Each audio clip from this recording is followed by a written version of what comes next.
strides towards achieving our military objectives for Operation Epic Fury.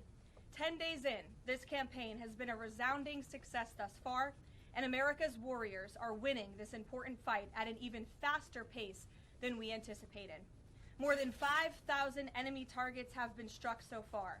Iran's ballistic missile attacks are down more than 90%, and their drone attacks are down by approximately 85% since the start of Operation Epic Fury. The United States is also annihilating the Iranian regime's navy, and we have destroyed more than 50 Iranian naval vessels, including a major drone carrier ship. None of the regime's vessels are operating in major regional waterways, and the Iranian Navy has been assessed as combat ineffective. The trend is clear. U.S. combat capabilities are increasing and growing more lethal and dominant by the day, while the Iranian terrorist regime's ability to respond has rapidly declined. Now, the U.S. military is moving to dismantle Iran's missile production infrastructure. Our incredible B-2 bombers recently dropped dozens of 2,000-pound penetrator bombs on deeply buried missile sites. Last night, President Trump reiterated his commitment toward keeping oil flowing through the Strait of Hormuz so the United States and all of our allies can receive their energy needs. President Trump will not allow rogue Iranian terrorists to stop the freedom of navigation and the free flow of energy. Let me be clear. It is a good thing to wipe out terrorists who indiscriminately target civilians and attempt to hold the global economy hostage, and President Trump should be commended for doing so. As the president made unequivocally clear to the remaining elements of this terrorist regime in his statement yesterday, if they do anything to stop the flow of oil or goods within the Strait of Hormuz, they will be hit by the world's most powerful military 20 times harder than they have been hit thus far. Moving forward, the stated objectives for Operation Epic Fury remain the same. Destroy the terrorist regime's ballistic missiles, raise their Iranian missile industry to the ground, ensure their terrorist proxies can no longer destabilize the region, and ensure that Iran never obtains a nuclear weapon. President Trump remains confident these goals will be accomplished in swift fashion. As for the oil, President Trump fully expected the rogue Iranian regime to try and disrupt the global markets. That's why President Trump and his energy team have been planning for this long before the strike and have moved quickly to address these temporary disruptions. Thus far, the Trump administration has offered political risk insurance to tankers operating in the Gulf. The Treasury temporarily waived certain oil-related sanctions, and the Commander-in-Chief has offered the U.S. Navy to escort tankers when necessary. The President and his energy team are closely watching the markets, speaking with industry leaders, and the U.S. military is drawing up additional options following the President's directive to continue keeping the Strait of Hormuz open. I will not broadcast what those options look like, but just know the President is not afraid to use them. Rest assured to the American people, the recent increase in oil and gas prices is temporary, and this operation will result in lower gas prices in the long term. Once the national security objectives of Operation Epic Fury are fully achieved, Americans will see oil and gas prices drop rapidly, potentially even lower than they were prior to the start of the operation. And we will live in a world where Iran can no longer threaten the United States or our allies with a nuclear bomb. On another matter here at home, President Trump is urging Congress to pass the Save America Act, one of the most critical pieces of legislation in our nation's history. The Save America Act is overwhelmingly popular with all Americans because each provision is rooted in common sense. The Save America Act has 5 simple requirements as requested by the President of the United States. Number 1, voters have to show ID to cast a ballot in an American election. Very simple. 90% of Americans, including more than 80% of Democrat voters, agree with this. Number 2, the Save America Act will require all voters to show proof of citizenship in order to register to vote in American elections. Again, this is popular and rooted in common sense. Only American citizens have the right to vote in American elections.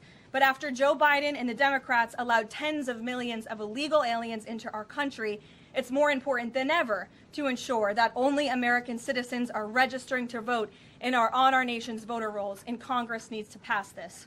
Number 3, The Save America Act abolishes the incredibly unsecure practice of universal mail-in ballots, which throw the door wide open for fraud. Importantly, the Save America Act maintains exceptions for Americans to use mail-in ballots for illness, disability, military, or travel reasons. The bipartisan 2005 report of the Commission on Federal Election Reform, chaired by, of all people, former President Jimmy Carter and former Secretary of State James Baker, concluded that, quote, absentee ballots remain the largest source of potential voter fraud, and it is time for Congress to finally address this. Number 4, the Save America Act permanently bans men from competing in women's sports. President Trump signed a landmark executive order upholding the promise of Title IX and ending this dangerous and unfair practice. But now it's time for Congress to codify this into law. Number 5, the Save America Act bans transgender mutilation surgery for children. Again, President Trump signed a common sense executive order to do this and kept his promise to the American people, but now Congress needs to do the same and codify it. It's well past time for Democrats in Congress to stop perpetuating the radical and false claim that you can somehow change a child's sex. You cannot. Passing the Save America Act is the most important thing that Republicans and, frankly, Democrats can do to strengthen election integrity and protect our democracy. It's what the American people elected Republicans to do, and they must deliver on it as soon as possible. The president is calling on Congress to get the job done and send this historic piece of legislation to his desk immediately for signature.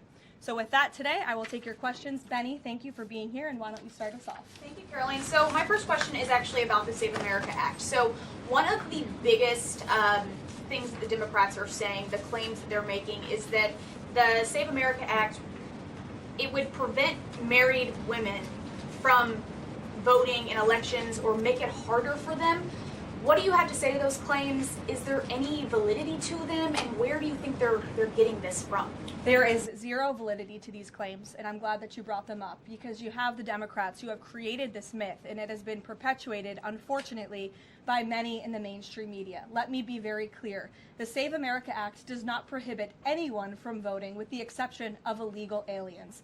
And the greatest way to disenfranchise American citizens from voting in American elections is to allow illegal aliens to vote, which is what Democrats want to do. We see it taking place in Democrat jurisdictions at the state and local level across this country. So the Save America Act corrects that.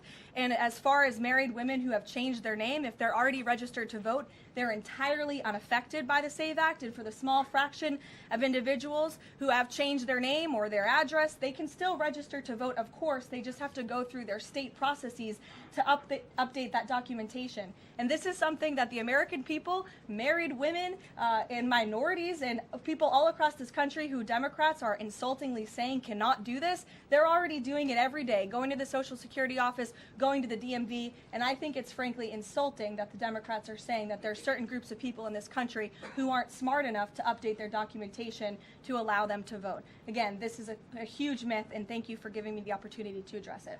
Of course, and then just one more question about DHS. The funding issue has been 3+ weeks now. I was at the airport this morning in St. Louis, Missouri, and it was early in the morning, and one of the TSA agents, I saw her, she was kind of tearing up, she was crying, and I asked her, I was like, what's wrong? And she was like, I can't make my phone payment, I can barely make my car payment that's coming up. I think a lot in the Beltway, there's so much noise between Democrats, Republicans. It's the Democrats' fault, it's the Republicans' fault. But what is the White House's message to the American people that are struggling because they're not getting that paycheck? Take away the politics. What do you have to say to those people?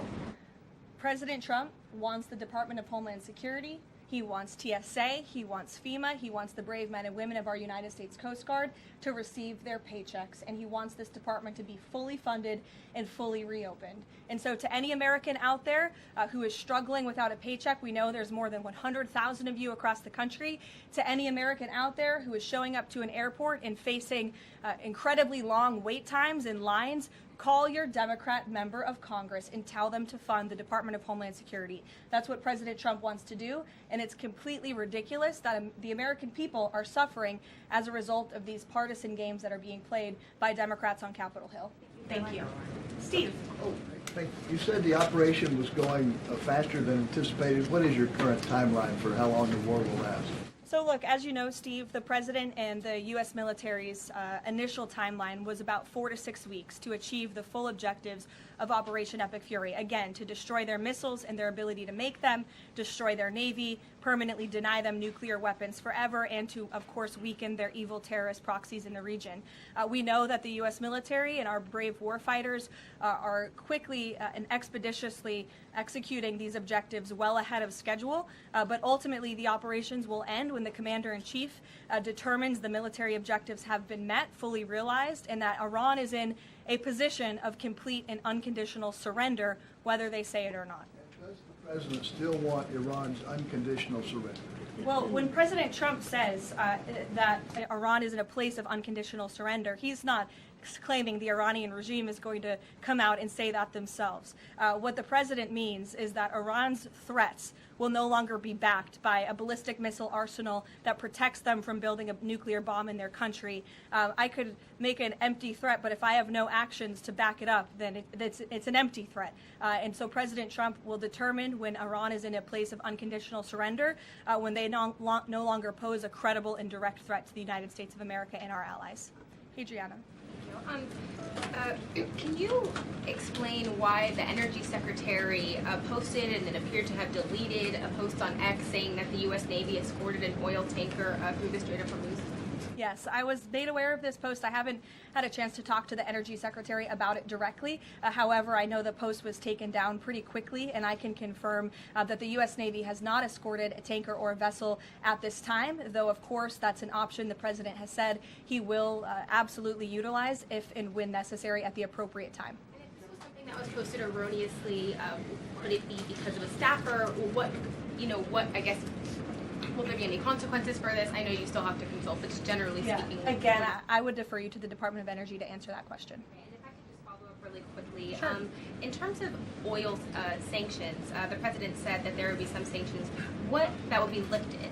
Would those be on Venezuela, Russia? Could you give some specifics there and then timing for that as well? Sure. I know it's something that the Treasury Department and the President's energy team continue to discuss, and they will ultimately consult with the President before decisions are made. I don't have any announcements on new sanctions or the lifting of new sanctions for you today. Alex. Thank you. Reuters has reported that about 150 U.S. Service members have been injured so far. Can you confirm that number and elaborate on that? I can't confirm the exact number. I know it's within that ballpark, but I would defer you to the Pentagon for a specific number of wounded or injured thus far. And then secondly, if I can, I wanted to ask about, there was a briefing on the Capitol Hill today, and some senators came out and said they were more convinced than ever that there would be U.S. boots on the ground. Senator Blumenthal said that, in fact. Your reaction to that and any update on President Trump's thinking about it? Look, I would say that Democrats on Capitol Hill are clearly being quite disingenuous. 3 years ago, not a single Democrat voted against the resolution condemning Iran as the world's leading state sponsor of terror. Yet now, with President Trump as commander-in-chief finally taking the action that so many Democrats have called on the commander-in-chief to do for many, many years to wipe out the threat of a rogue Iranian terrorist regime, now all of a sudden Democrats are playing politics with this long-standing bipartisan policy of the United States, and 53 of them in the House recently voted against the resolution condemning Iran as the world's state sponsor of terror. So I wouldn't take Democrats at their word. As for boots on the ground, the president has talked about this repeatedly. Wisely, he does not rule options out as commander-in-chief. So again, I would hesitate to confirm anything that a Democrat on Capitol Hill says right now about the president's thinking. Garrett. John, you outlined to Steve the military components of what would be involved in ending this war, but it seems like there's a political component too. The president said to Fox earlier today that he doesn't believe the new Ayatollah can live in peace. He made a variety of comments suggesting that he should be involved in picking the new Iranian leader. Is the ending of this war also contingent on Iran selecting a leader that the president finds acceptable? And if so, how is that not the definition of a regime change war? Look, as President Trump has blatantly and frankly stated, it's obviously within the best interest of the United States and the West to no longer have a radical terrorist in charge of Iran, especially as we see their reaction to Operation Epic Fury. They had their missiles turned towards our Gulf and Arab partners in the region. Again, this was a regime that chanted, or still chants, death to America. We look at the way that they are holding the entire world hostage with the restricting of the free flow of energy through the Strait of Hormuz.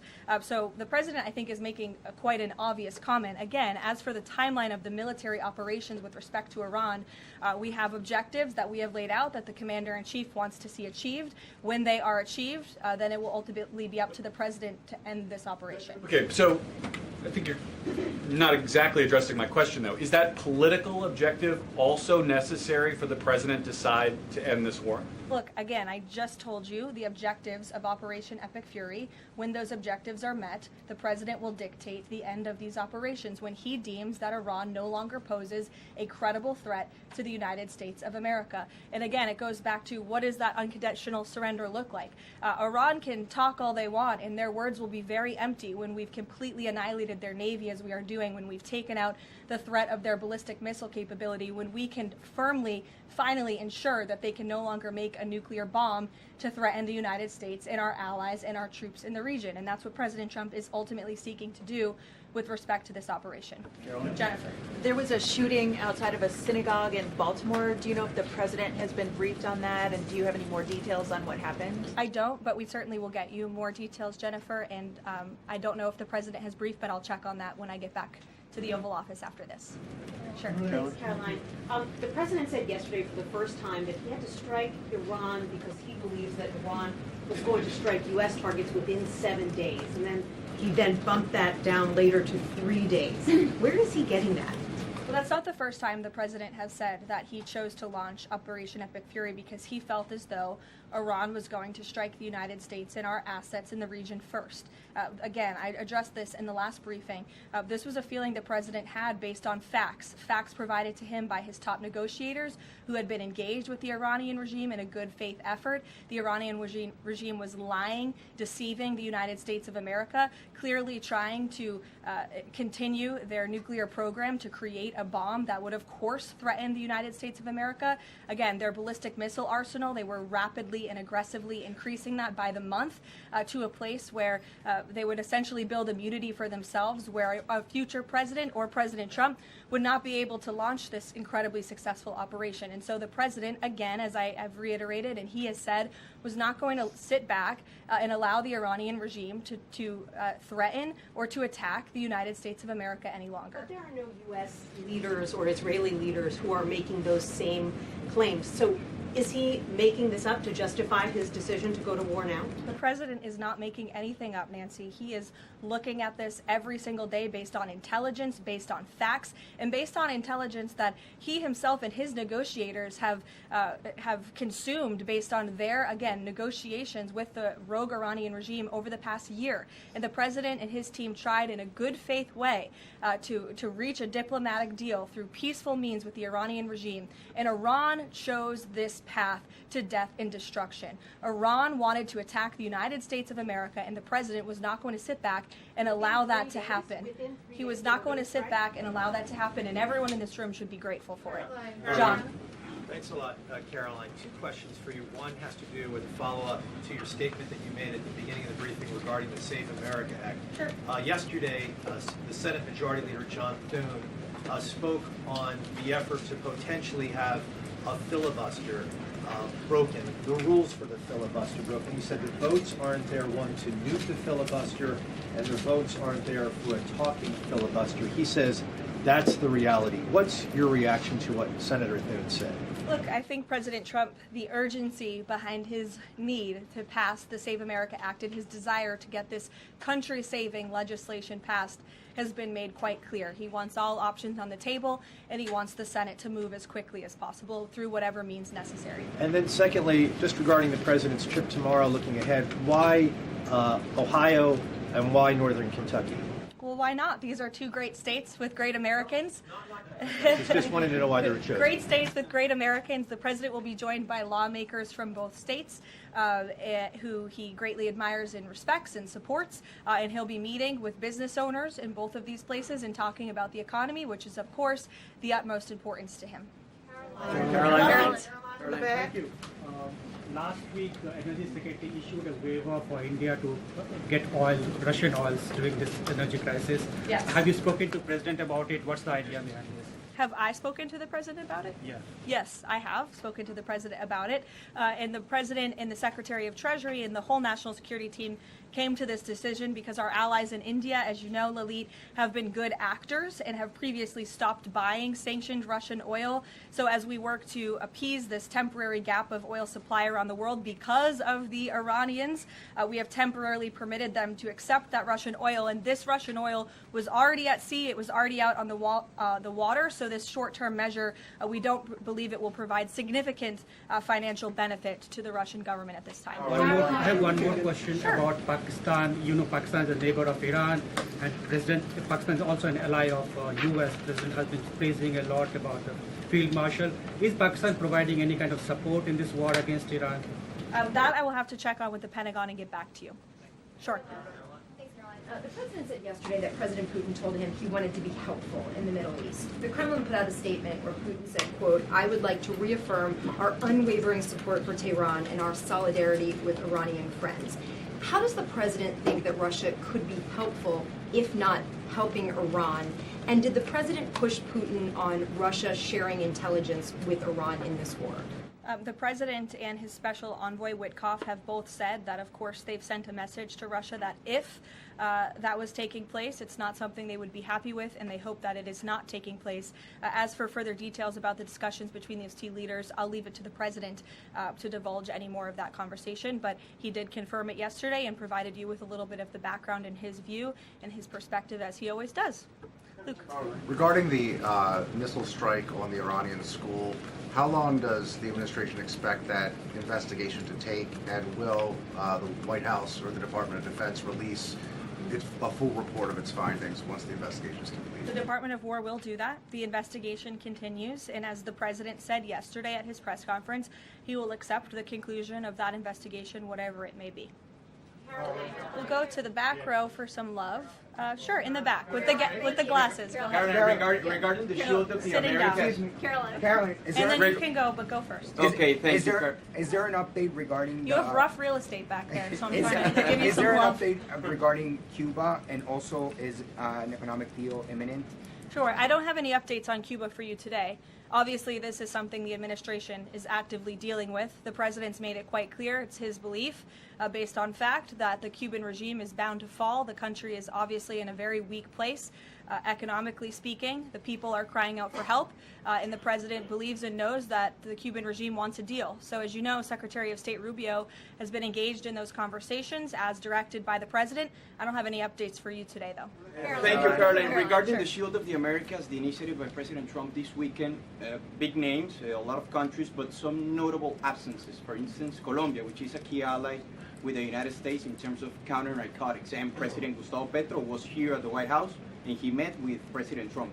Why wasn't Colombia invited to the Shield of the Americas? I don't think we're seeing the level of cooperation we quite want to see yet from the Colombian government to invite them to the Shield of America's event and pact, but we certainly hope that this newfound organization will expand and we can continue to invite additional member countries. But there was quite a few countries there. I believe there were 17 countries represented, 12 heads of state with the president over the weekend.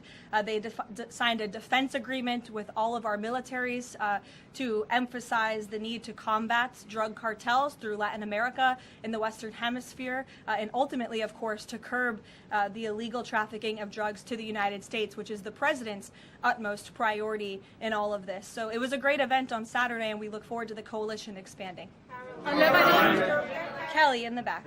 Caroline, thank you. Good to see you. I want to get back to another question that was asked earlier. It talked about the political aspects, but there's also the ideological and the spiritual aspects of what Iran has said for 47 years. Death to America, death to Israel. And we've just finished talking about the fact that terror has been around the world. Iran has been the nexus of that in so many ways. Has the president stated clearly to the American people why this is such an imminent threat in order for Democrats on Capitol Hill and Republicans and the American people to understand how imminent the threat was? I think he has, Kelly. I mean, you've heard from the president on an almost daily basis over the course of the past 10 days. You've heard it from me at this podium. You've heard it from the Secretary of War, the Secretary of State, the Vice President of the United States. You know, the president's top cabinet and his officials have been repeatedly explaining to the American public the threat that Iran has posed to our country in this moment, but of course over the course of the past 47 years. And their words, again, chanting death to America, speak for themselves. Go ahead. You can follow up. Why the division within the American people? I realize that we have the people are talking about the War Powers Act. They're talking about all kinds of issues. But have people forgotten just how imminent that threat was? If they keep saying death to America and death to Israel, they mean it. Look, I don't think the American people have forgotten, but I think Democrats on Capitol Hill, they have not forgotten, but they are just so plagued with this resistance to President Trump on everything that they do that, again, they can't even rally behind the common sense, bipartisan, long-standing principle of the United States of America that Iran absolutely poses a threat to the United States, that Iran is the world's leading state sponsor of terrorism. And I think that's reflected again in their voting pattern. In 2023, every single member of the House of Representatives, with the exception of one, I believe the final vote was 412-1 in 2023 for a resolution condemning Iran as the world's state leading sponsor of terror. And now in this year, under this president in 2026, 53 Democrats voted against that exact same resolution with the exact same language. I don't think that's a change in the threat that Iran has posed to the United States. I think it's a change in the Democrat Party's thinking and their vicious hatred for President Trump. Danny? Sure. National threat level, following on Kelly, what's the national threat level right now because of this death to America, death to Israel issue? I believe the Department of Homeland Security and the FBI have repeatedly and continuously provided updates on the threat level to the homeland. I don't want to speak on it out of turn from up here, but of course the federal government is continuing to coordinate and partner with local law enforcement agencies across the ground to thwart potential threats to the homeland. This is something the administration obviously takes very seriously. We are thwarting threats that frankly most Americans don't know about because they never make headlines, but that's the great work that the Department of Homeland Security is doing, and it emphasizes and underscores the point of why Democrats need to fund and reopen fully the Department of Homeland Security right now. Danny. School. Why did President Trump say yesterday that Iran may have Tomahawk missiles when there are only 3 other U.S. allies plus the U.S. that have those missiles and therefore could... Look, again, as the president said yesterday, he will accept the conclusion of this investigation by the Department of War. I know there's been a lot of speculation in the media about who may be responsible for this. We're not going to get ahead of the Department of War and the conclusion of that investigation. The president has a right to share his opinions with the American public, but he has said he'll accept the conclusion of that investigation. And frankly, we're not going to be harassed by the New York Times, who's been putting out a lot of articles on this, making claims that have just not been verified by the Department of War, to quickly wrap up this investigation because the New York Times is calling on us to do so. Thank you. Hi, thank you so much. Carolyn, with the DHS currently under a partial Democrat shutdown, does the administration have any specific concerns about potential impact on Homeland Security or intelligence monitoring of sleeper cells inside the United States? And do you have any comment on the bombing, the 2 individuals that bombed New York City or tried to? Yeah, it was absolutely despicable to see that attack in New York City. I know the FBI is investigating, and the Department of Justice and SDNY have announced they are charging those 2 individuals and alleged terrorists, and I know they won't rest until justice is sought in this case. Daniel. Thank you, Caroline. Appreciate it. Millions of Americans are filing taxes for the first time since the president signed the One Big Beautiful Bill Act into law. New reports say that new IRS data says that the average federal tax refund is around $3,800, a little bit up from the last period of last year. Does the president believe that the average federal tax refund increasing this year could provide a little bit more economic growth, something something that he's been very focused on as the year progresses. Absolutely. And Americans are going to start benefiting from the fruits of President Trump and Republicans' labor through the passage of the One Big Beautiful Bill and these historic tax cuts.